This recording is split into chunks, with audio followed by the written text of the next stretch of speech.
Hello hello hello students. कैसे हो आप सभी? आई होप आप सभी अच्छे होंगे और हमारी एनसीईआरटी इन 30 डेज सीरीज को फॉलो कर रहे होंगे। तो आज हम पहुंच चुके हैं अपने day 14 chapter number 7 binomial expansion पे। तो मिसलेनियस एक्सरसाइज का फर्स्ट क्वेश्चन देख लेते हैं। और ये जो बुक है ये एनसीईआरटी की रिवाइज्ड बुक है, जिसमें क्वेश्चन नंबर 1 है, if A and B are distinct integers prove that A minus B is a factor of this. ठीक है। अब इसमें हम क्या करेंगे? ए माइनस बी की पावर एन है। हमें देखो बाइनोमियल एक्सपेंशन में कुछ इस तरह की फॉर्म लानी होती है, ए प्लस बी की पावर एन। क्योंकि ब्रैकेट के अंदर दो टर्म्स होती हैं और एक्सपोनेंट को हम एक्सपेंड करते हैं आगे चल के। अब आगे देखो क्या करेंगे, इसने हिंट भी दिया हुआ है, ए एन को हमें ये ले लेना है। तो चलिए सॉल्यूशन स्टार्ट कर देते हैं। Let A N is equal to A minus B plus B raise to power N. ऐसा इसलिए किया क्योंकि बी से बी कैंसिल हो जाएगा, ए रेज टू पावर एन ही तो बचेगा। तो अब मैं इसमें क्या करूंगा, a माइनस बी को एक टर्म मान लूंगा और एक b को मैं अलग टर्म मान लूंगा। क्योंकि देखो मुझे a माइनस बी ही एक फैक्टर शो करना है। तो जब मैं बाइनोमियल एक्सपेंशन करूंगा तो मैं a माइनस बी को क्या लेने वाला हूं, सभी टर्म्स में से कॉमन। तभी तो मैं प्रूव कर पाऊंगा कि a माइनस बी इसका एक फैक्टर है। जैसे देखो, अगर मुझे शो करना है कि 2 8 का एक फैक्टर है तो मैं कैसे शो करूंगा, 2 मल्टीप्लाई बाई 4 लिख सकता हूँ। अब मैं इस पूरे नंबर को जब 2 से डिवाइड करूंगा तो कंप्लीटली डिवाइड हो जाएगा कैंसिल होके। इसका मतलब क्या हुआ, 2 इज ए फैक्टर ऑफ 8। तो इसी तरह से मुझे मल्टीप्लाई में शो करना है क्या, a माइनस बी। क्योंकि a माइनस बी ही मुझे फैक्टर शो करना है। a माइनस बी ही मुझे फैक्टर शो करना है। कर लेते हैं बाइनोमियल एक्सपेंशन। जैसे देखो, बाइनोमियल एक्सपेंशन करते कैसे हैं, मान के चलो मेरे पास 1 plus x raise to power n की फॉर्म है। तो सबसे देखो एन से स्टार्ट होगा, n C zero, 1 raise to power N minus zero, x raise to power zero. फिर ऐसे ही n C one, 1 raise to power N minus one और x raise to power one, और ऐसे ही चलता रहता है। और लास्ट में क्या आ जाता है, N C N, 1 raise to power N minus N और x raise to power n। इसी को हम बोलते हैं बाइनोमियल एक्सपेंशन। इसी का यूज करके हम क्वेश्चन को सॉल्व करने वाले हैं। कर लेते हैं आगे। a raise to power n, अब देखो इसका एक्सपेंशन जब करेंगे तो a raise to power n using binomial theorem. a minus B एक टर्म है तो क्या हो जाएगा, सबसे पहले एन सी जीरो से स्टार्ट होगा, a minus B raise to power n minus zero n, एक टर्म b है b raise to power zero, plus N C one, A minus B N minus one, multiply B raise to power one, जो यहाँ आता है वो ही यहाँ ऊपर आता है, प्लस एन सी टू, ए minus B N minus two, और मल्टीप्लाई में क्या आ जाएगा, बी रेज टू पावर, क्योंकि सेकंड टर्म बी है, रेज टू पावर टू जो यहाँ आया। अब जो ये एक्सपेंशन है इधर मैं इसको इरेज कर लेता हूँ, क्योंकि ये तो फॉर्मूला है जो मैंने आपको एक्सप्लेन किया अभी। आगे लिख लेते हैं इसको।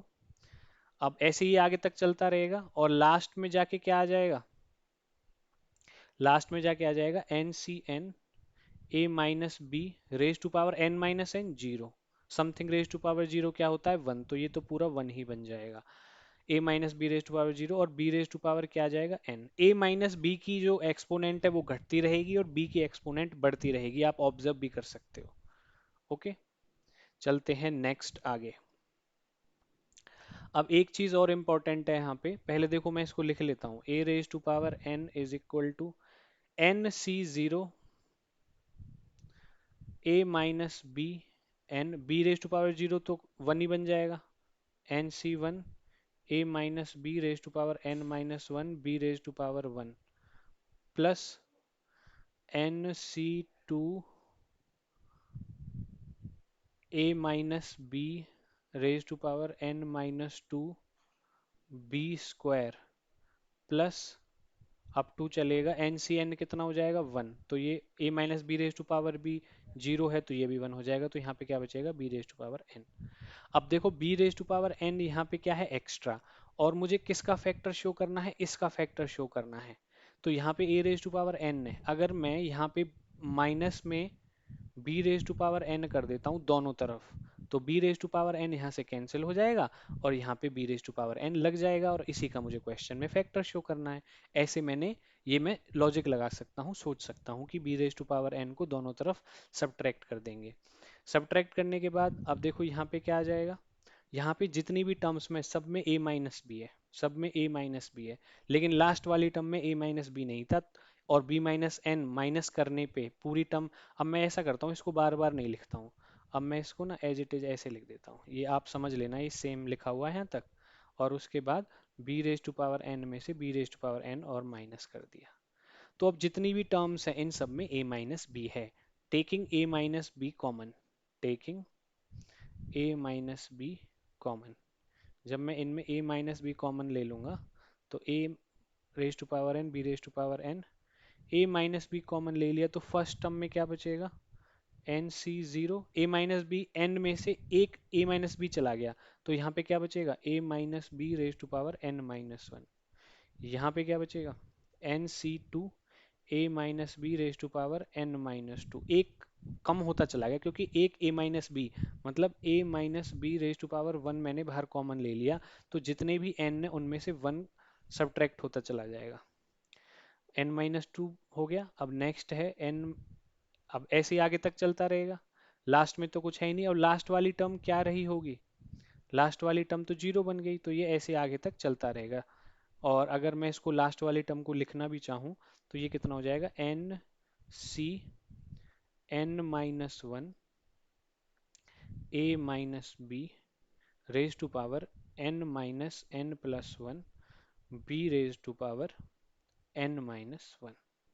ठीक है, लेकिन यहाँ पे ध्यान से देखो सब जगह a माइनस बी है, यहाँ पे भी तो a माइनस बी है, तो a माइनस बी मैंने कॉमन ले लिया। जैसे ही मैं a माइनस बी कॉमन लेता हूँ, यहाँ पे जो भी चीजें आएंगी सॉल्व करके ये सारी क्या आएंगी, एक इंटीजर ही तो आएगा, क्योंकि जितने भी कॉफिशिएंट्स हैं N C zero N C one N C two ये सारे क्या आने वाले हैं इंटीजर्स, इनको सॉल्व करूंगा जब मैं आगे तो सारे क्या आने वाले हैं इंटीजर्स। और जितनी भी पावर्स हैं N minus two N minus two N minus one N minus two, ये जितनी भी पावर्स हैं सारी नॉन नेगेटिव नंबर्स हैं, तो यहाँ पे मेरा इनको पूरे को सॉल्व करके इंटीजर आएगा, इससे मेरा कोई लेना देना नहीं है, इसलिए मैंने इंटीजर लिख दिया। अब मुझे क्या चाहिए था a minus B as a factor चाहिए था, बिल्कुल। तो देखो a माइनस बी जब मल्टीप्लाई में है तो इस पूरी मटेरियल से, इस पूरे मटेरियल को जब मैं a माइनस बी से डिवाइड करूंगा तो a माइनस बी से a माइनस बी कैंसिल होके इस पूरे को डिवाइड कर देगा। इसका मतलब क्या हो गया, लेफ्ट हैंड साइड में a n minus B raise power n already है, हैंस हैंस हम यहाँ से लिख सकते हैं that hence a minus b is a factor of a raised to power n minus b raised to power n answer, और यही हमें शो करना था। अब आपको लॉजिक भी समझ में आ गया होगा कि a raise to power n को ये ही क्यों लिया, क्यों हमने minus b raise to power n को सब्ट्रैक्ट किया, क्योंकि हमें a माइनस b को कॉमन लेना था और लेफ्ट हैंड साइड में ये बनाना था जिसका मुझे फैक्टर शो करना a माइनस b, इसीलिए a माइनस b को कॉमन भी लिया मैंने। चलते हैं नेक्स्ट क्वेश्चन पे। देखो एवेल्युएट करना है root three plus root six का square minus root three minus root two का सिक्स, बीच में माइनस है, तो पहले क्या करते हैं इसको एक्सपेंड कर लेते हैं पहले। तो इसको जब मैं एक्सपेंड करूंगा तो root three plus root two six expand कर लेते हैं, फर्स्ट टर्म है सेकेंड टर्म है six C one root three six minus one five root two raise to power one plus six C two root three raise to power four, root three की power कम होती रहेगी और root two की बढ़ती रहेगी to, मतलब जो टू यहाँ पे वही टू यहाँ पे, six C three root three raise to power three root two raise to power three, ये यहाँ पे ये यहाँ पे six C four root three raise to power six minus four two root two raise to power four, आगे लिखूंगा 6c5 √3 6 minus 5 1 और √2 और एक चीज और नोट डाउन कर सकते हो, सभी एक्सपोनेंट का जो प्लस होगा वो उतना ही होगा जितना हमारा क्वेश्चन में एक्सपोनेंट है, दैट इज 6 हो गया। अब लास्ट में भी क्या आएगा, 6c6 √3 6 माइनस 6 क्या हो जाएगा 0 और √2 हो जाएगा 6। अब इसको सॉल्व कर लेते हैं हम। 6c1 क्या हो जाएगा, 6c1 हो जाएगा 6। 6c1 को कैसे सॉल्व कर लेते हैं, यहाँ पे देखो मैं छोटा सा आपको रफ में करके दिखा देता हूँ नीचे। 6c1 क्या होता है, 6 factorial divided by 6 minus 1 factorial multiplied by 1 factorial. इसको सॉल्व करोगे कितना आएगा 6। तो यहाँ पे 6 आ गया आपको इसको सॉल्व करने के बाद। √3 क्या है 5, √3 √3 की √3 से मल्टीप्लाई करेंगे √9 होता है 3। तो ये आ जाएगा आपका 3 3 जा 9 √3 आ जाएगा मल्टीप्लाई बाई 9 √3 जब इसको सॉल्व करोगे, और √2 है यहाँ पे। 6c2 को सॉल्व करोगे तो 6 factorial divided by 4 factorial divided by 2 factorial, तो ये कितना आने वाला है 5 मल्टीप्लाई बाई 6 डिवाइडेड बाई 2, 2 3 जा, ये आ जाएगा आपका 15। कितना आ जाएगा 15 जब आप इसको सॉल्व करोगे 6c2। क्योंकि देखो हम एन सी आर को कैसे सॉल्व करते हैं, N factorial divided by N minus R factorial multiplied by R factorial. तो ऐसे ही मैंने 6c2 को किया, तो 6 divided by 6 minus 2 4 factorial multiplied by नीचे ही 2 फैक्टोरियल। 5 मल्टीप्लाई बाई 6 ऊपर आ जाएगा, नीचे 2, 3 मल्टीप्लाई बाई 15 ये आ गया। √3 को √3 से √9 होता है 3, 3 3 जा 9 आ जाएगा यहाँ पे डायरेक्ट। √2 है, √2 का स्क्वायर करेंगे तो √4 और √4 होता है 2 जी। चलते हैं आगे, और ये मैंने 6c1 से स्टार्ट कर दिया, ये 6 0 से स्टार्ट होगा, एक और टर्म आएगी यहाँ पे हमारी, ये आप लिख सकते हो 6c0 √3 6 मल्टीप्लाइड बाई √2 0। तो यहीं पे मैं प्लस कर देता हूँ उसको, इसी टर्म को मैं यहाँ पे प्लस कर देता हूँ। प्लस करूंगा जब मैं यहाँ पे, c0 क्या होगा 1 ही हो जाएगा, क्योंकि 6 factorial divided by 6 minus 0 factorial multiply by 0 factorial, कितना हो जाएगा 6c0। 6c0 कैसे ओपन करूंगा, 6 फैक्टोरियल, 6 माइनस 0 फैक्टोरियल 6 फैक्टोरियल ही होता है, और 0 फैक्टोरियल भी 1 ही होता है, तो ये मेरा पूरा क्या आ जाएगा 1 1। और √3 6 है, √3 मल्टीप्लाई बाई √3 करूंगा, √9 का 3 आ जाएगा, 3 3 जा ये आ जाएगा आपका, मल्टीप्लाई कर लो यहाँ पे, √3 मल्टीप्लाई बाई √3 कितना आ गया √9 होता है 3। तो ऐसे इसमें कितने पेयर बनेंगे 2 2 के, 3 पेयर बन जाएंगे 27। ये कितना हो गया 27, इसको सॉल्व करने पे मल्टीप्लाइड बाई √2। तो ये मेरी फर्स्ट टर्म आ गई, ये सेकंड, ये third. 15 multiply by 9 multiply by 2 6c, हाँ इसको सॉल्व किया था मैंने, और ये इतना आ गया। अब इसको ऐसे ही आगे हम सॉल्व करते रहेंगे, और ये इसको भी हम आगे सॉल्व कर लेंगे इनको भी। लेकिन इसमें ना एक चीज़ नोट डाउन करने वाली ये है कि अगली टर्म्स में है माइनस, और माइनस के सामने भी क्या लगा हुआ है माइनस। तो पहले अगर मैं इसको ओपन करूंगा, तो जब इस तरह के एक्सपेंशन में बीच में माइनस होता है तो पॉजिटिव नेगेटिव इस टर्म्स का जो साइन है वो अल्टरनेट पॉजिटिव नेगेटिव आता है। तो सेम है वैसे तो √3 और √2। तो पहली वाली टर्म क्या आएगी इसमें, पहली वाली टर्म आएगी पॉजिटिव, ये वाली टर्म आएगी नेगेटिव, फिर ये आएगी पॉजिटिव, उससे अगली वाली टर्म आएगी नेगेटिव। लेकिन माइनस फिर बाहर भी है, तो ये दोबारा प्लस से क्या हो जाएगी minus plus minus plus minus plus, first term, second term, third term, और यहाँ पे फोर्थ टर्म, फिफ्थ टर्म, और ये सिक्स्थ टर्म अल्टरनेट आ जाएगा बेसिकली, मतलब तो जो पहले था वो ही आ जाएंगी टर्म्स हमारी। तो देखो मैं पहले बिना इस माइनस के अगर इसको ओपन करेंगे तो जो टर्म्स आएंगी वो कैसे आएंगी वो मैं लिख देता हूँ। पहले नंबर ऑफ टर्म्स कितनी आएंगी, एक्सपोनेंट 6 है तो नंबर ऑफ टर्म्स कितनी आने वाली है, नंबर ऑफ टर्म्स आएंगी 7। तो मैं टर्म्स लिख देता हूँ 1 2 3 4, या फिर इनको आप ऐसे लिख लो ऐसे ज़्यादा समझ में आएगा। 6C0, 6C1, 6C2, 6C3, 6C4, 6C5, 6C6, 6C7। अब ये मैंने पॉजिटिव वाली लिखी है, इन सब का साइन क्या होगा? प्लस, क्योंकि इनमें कहीं भी माइनस नहीं है। ठीक है। अब अब इसको जब मैं ओपन करूंगा तो अल्टरनेट आएंगे, पहला तो प्लस आएगा, फिर माइनस, फिर प्लस, फिर माइनस, फिर प्लस, फिर ये 6 7 नहीं आएगा यहाँ पे, इसको हटा लेना, क्योंकि 6C0 हो जाता है ना। माइनस प्लस माइनस प्लस, ठीक है।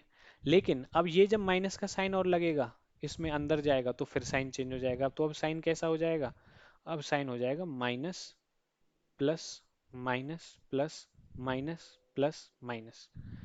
अब ये 6C6 माइनस की, ये प्लस की, तो ये कैंसिल हो जाएगा। और क्या चीज कैंसिल हो जाएगी? ये 6 0 से ये कैंसिल हो जाएगा, ये कैंसिल हो जाएगा, और 6C4 ये कैंसिल हो जाएगा। तो कौन सी टर्म्स बचेंगी?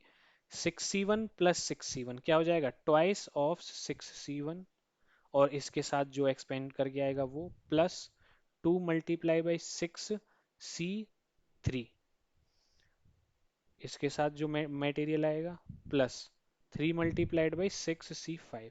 तो हमें तीन टर्म्स पे ही काम करना है, ठीक है, क्योंकि ये तो कैंसिल होने वाली है आगे जाके, मैंने आपको शॉर्ट में एक्सप्लेन कर दिया। तो आप डायरेक्टली इस क्वेश्चन को पता है कैसे कर सकते हो? डायरेक्टली आप इस क्वेश्चन को कर सकते हो, पहले मैं क्वेश्चन लिख लेता हूँ। ये सारा मैंने आपको एक्सप्लेन कर दिया। √3 + √2, √3 + √2 रेज टू पावर 6, और -√3 - √2, -√3 - √2 रेज टू पावर 6 हो गया। तो अब हमें पता है कि इसमें जितनी भी टर्म्स बनेंगी, इसकी 7 टर्म्स बनेंगी और इसकी भी 7 टर्म्स बनेंगी। तो उनमें से कुछ टर्म्स कैंसिल हो जाएंगी, और कैंसिल होने के बाद क्या चीजें बचेंगी? ये चीजें बचेंगी, 2C6C1, यही टर्म्स बचेंगी, 1 3 5 वाली, 1 3 5 ये वाली टर्म्स बचेंगी। तो ये बचेगी टर्म्स, प्लस 2C3 6C3 ये बचेगी, और क्या बचेगी? 2C6C5 ये बचेगी। बस आप इनको सॉल्व कर लीजिए। अब जब ये 6C1 है तो √3 रेज टू पावर आ जाएगा 5, और मल्टीप्लाई में √2 रेज टू पावर आ जाएगा 1। जब 6C3 है तो √3 रेज टू पावर क्या आ जाएगा? 3, और √2 रेज टू पावर भी क्या आ जाएगा? 3। जब 6C5 है तो √3 रेज टू पावर क्या आ जाएगा? 1, और √2 रेज टू पावर क्या आ जाएगा? 5। ओके। अब बस इसको सॉल्व कर लेंगे, हमारा आंसर आ जाएगा, क्योंकि माइनस वाली टर्म्स कैंसिल हो रही थी, इसलिए हमने डायरेक्ट सोच के ये लिख लिया। तो 6C1 क्या आएगा? 6C1 पहले भी बताया था, 6 factorial divided by 6 - 1 5 factorial multiply by 1 factorial, तो ये तो 6 ही आ गया। √3 को √3 से मल्टीप्लाई करेंगे तो 3 आता है, 3 3 ज़ा 9, √3 आ जाएगा यहाँ पे, मल्टीप्लाई √3 रहेगा, plus 2 multiplied by 6C3, 6C3 को कैसे लिख सकते हैं? 6 factorial divided by 6 - 3, 3 factorial multiplied by 3 factorial. तो इसको अगर मैं सॉल्व करूंगा तो ये आ जाएगा 6 multiply by 5 30, 30 multiply by 4 120 by 6 20 आ जाएगा, तो ये आ जाएगा 20। √3 का स्क्वायर करूंगा तो क्या आ जाएगा? 3 √3। √2 का स्क्वायर करूंगा तो क्या आ जाएगा? 2 √2, plus 2 multiply by 6C5, 6C5 को अगर मैं सॉल्व करूंगा तो कितना आएगा? 6 फैक्टोरियल डिवाइडेड बाई 6 - 1 5 फैक्टोरियल, ये आ गया। अब ऊपर सिर्फ 6 बचा तो 6 आ जाएगा, √3 मल्टीप्लाइड बाई √2, और √2 रेज टू पावर 4 कितना आ जाएगा? √2 मल्टीप्लाई बाई √2 √4 होता है, 2 आ गया, 2 मल्टीप्लाई बाई 2 4। इस तरह की आपकी सिचुएशन बन जाएगी। अब इसको आपको सॉल्व करना है। क्या कॉमन ले सकते हैं इसमें? इसमें आप कॉमन ले सकते हो, 2 कॉमन ले लिया, और √3 मल्टीप्लाई बाई √2 कितना होता है? √6। ये सब जगह है, यहाँ भी है, यहाँ भी है, इसलिए 2√6 कॉमन ले लिया। तो 6 × 9 54, ये 20 है, ये 20 लिख लो।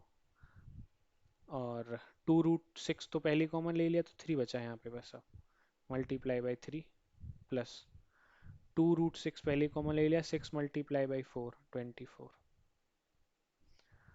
2√6 मल्टीप्लाई 54 प्लस 60 करेंगे, कितना आएगा? यह आ जाएगा आपका 114। 114 में 24 माइनस करेंगे तो कितना आ जाएगा? 138। 138 में 2 मल्टीप्लाई करो, 276 √6। ठीक है, एक बार देख लो कोई मिस्टेक तो नहीं है कहीं पे, चेक कर लो। 276 √6 आएगा, 276 √6। कोई कैलकुलेशन मिस्टेक नहीं होनी चाहिए, प्लीज चेक कर लेना एक बार। √3 √2 √6 ये कॉमन आ गया, यहाँ से ये कॉमन आ गया। यहाँ पे 20 × 3 60 बचा, 60 प्लस 50 114। 114 में 24 ऐड किया तो 118, 128, 138 आया। 138 में ऊपर वहाँ से 2 मल्टीप्लाई कर दिया, ये कॉमन था, ये 2 भी कॉमन था। 6 × 4 24। ठीक है, तो यही आपका क्या हो जाएगा? आंसर हो जाएगा। चलते हैं नेक्स्ट क्वेश्चन पे। फाइंड द वैल्यू ऑफ, देखो इसकी वैल्यू फाइंड आउट करनी है आपको। इसमें भी वही है, कुछ टर्म्स कैंसिल होने वाली हैं, कुछ टर्म्स कैंसिल होने वाली हैं। एक्सपोनेंट क्या है? 4। तो नंबर ऑफ टर्म्स इसमें कितनी आएंगी? 5। इसमें भी कितनी आएंगी? 5। तो इन 5 में से कुछ टर्म्स कैंसिल होने वाली हैं, कुछ टर्म्स क्या होने वाली हैं? कैंसिल। तो देखो इसमें जितनी भी 5 टर्म्स आएंगी, पहली टर्म्स इसमें क्या आएगी? पहली टर्म आएगी इसमें 4c0, फिर आएगी इसमें 4c1, फिर 4c2, 4c3 और फिर 4c4। बीच में माइनस है तो प्लस से शुरू होगा। ये टर्म किसकी आएगी? प्लस की। ये किसकी आएगी? अब मैं दूसरे साइन से कर देता हूँ इनको चेंज ना, इनके साइन में यहीं पे चेंज ही कर देता हूँ, फिर आप उसी हिसाब से लगाऊंगा साइन, जिससे आप कंफ्यूज ना हो और डायरेक्ट कैंसिल कर दें। अब देखो बीच में क्या है? यहाँ पे माइनस है, ये फर्स्ट टर्म, ये सेकंड टर्म। बीच में माइनस है तो फर्स्ट टर्म प्लस, दूसरी माइनस, प्लस माइनस प्लस। तो कौन कौन इसमें सारी टर्म्स कैसी आएंगी? प्लस वाली आएंगी। तो माइनस वाली टर्म प्लस वाली टर्म से कैंसिल हो जाएंगी। इसकी टर्म्स भी लिख लो आप, लिखना चाहो तो। इसमें सारी टर्म्स प्लस की आएंगी।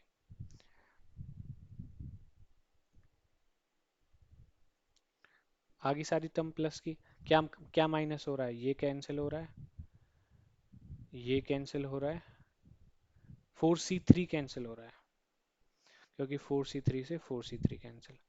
ये दो टर्म्स इसमें आपकी कैंसिल हो जाएंगी। अब बचेंगी कौन सी? ये और ये। तो इसको आप कैसे लिख सकते हो? Twice of 4c0। यहाँ पे सॉल्व करके आएगा, एक्सपेंड करोगे जब आप बाइनोमियल थ्योरम से। प्लस क्या कैंसिल हो जाएगा? फोर, क्या ऐड हो जाएगा? 4c2 plus 2 4c2। ये चीज आएंगी। बस आप इन टर्म्स को अब सॉल्व कर लो, आपका आंसर आ जाएगा। सारा ओपन करने की जरूरत नहीं, क्योंकि ये कैंसिल होने वाला है। चलो इसको सॉल्व कर लेते हैं। 2 × 4c0 जब करेंगे तो क्या आने वाला है इसमें?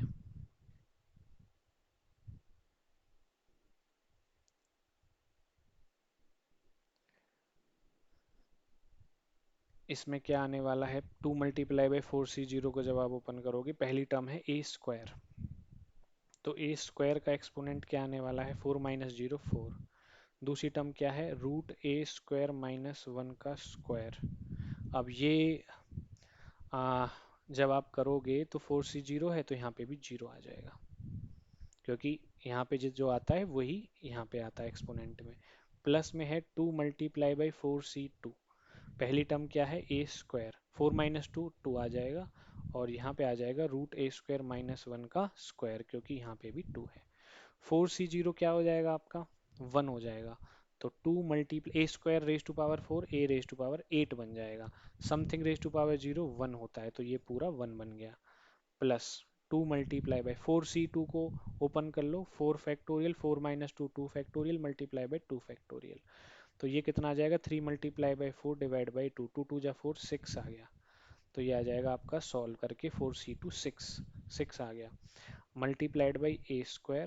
इसका स्क्वायर करेंगे तो ये क्या आ जाएगा, ए स्क्वायर माइनस वन, रूट हट जाएगा। आगे इसको फर्दर सॉल्व करेंगे और आंसर अगर हम लिखना चाहें तो क्या आ जाएगा, 2a raised to power 8 plus 6 × 2 = 12, 12 ए को अगर अंदर मल्टीप्लाई करना चाहो तो कर सकते हो, वरना 12a² माइनस वन, इस तरह से आप लिख सकते हो। यहाँ पे क्या कॉमन आ रहा है, यहाँ पे कॉमन आ रहा है 2a² कॉमन, कॉमन लेना चाहो ले सकते हो। यहाँ पे कितने बचेगा, 6, a⁻6 plus 6a² minus one, और यही आपका क्या हो जाएगा आंसर। इसी की आपको वैल्यू फाइंड आउट करनी थी, यही आपका आंसर आएगा। इसमें आप जैसे ये दो टर्म्स एक्सपेंड करी, ये और रह गई अभी है ना 4c4, तो इसको आप कैसे लिख सकते हो, ट्वाइस ऑफ 4c4। इसको आप एक्सपेंड और कर लो। इसको जब हम एक्सपेंड करेंगे तो ट्वाइस ऑफ 4c4, इसको और एक्सपेंड कर लेते हैं तो 2 × 4c4 क्या हो जाएगा, 1 हो जाएगा। और यहाँ पे जो फर्स्ट टर्म क्या है, ए स्क्वायर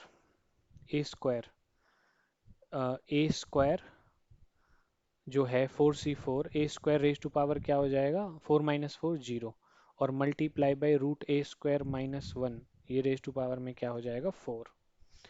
ठीक है, ये रेज टू पावर 0 हो गया तो 2 × a² - 1 का स्क्वायर आ जाएगा। ठीक है, और आगे इसको अगर आप ओपन करना चाहो तो a⁻4 - 1 - 2a², 2 मल्टीप्लाई करना चाहो तो 2a⁴ -2 -4a²। तो ये भी आप ऐड कर लेना इसमें अब, ठीक है। जो हमारा पहले आंसर आया है ये, इसमें ये ऐड हो जाएगा क्योंकि ये वाली टर्म रह गई थी हमारी। ओके, चलिए। सो अगर आपको वीडियो अच्छी लगी हो तो प्लीज़ वीडियो को लाइक कर देना।